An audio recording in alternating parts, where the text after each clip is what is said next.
Hi, everybody. Don Zoldi here, P3 Tech Consulting. And I'm Dave Kraus, Influential Drones.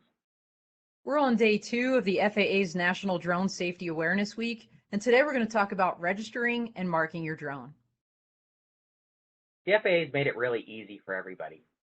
If your drone is within these two weight categories, you're going to have to fill out some paperwork.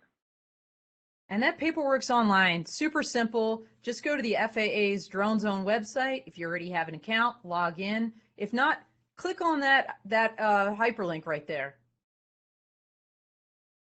The FAA is going to ask you a few questions. Here's what you're looking at and what to expect. The last thing you're going to have to do is pay $5. After you're done with the process, be sure to check your email account. You're going to get a certificate similar to this in the mail. The last part of the process is to actually label your drone. It's very important to do this. There is a fine if you do it incorrectly. You're going to mark the outside of your drone, make sure it's legible and clear. Feel free to email us if you have any questions. We're going to be sharing some more tips tomorrow. In the meantime, what do we say, Dave? Fly safe.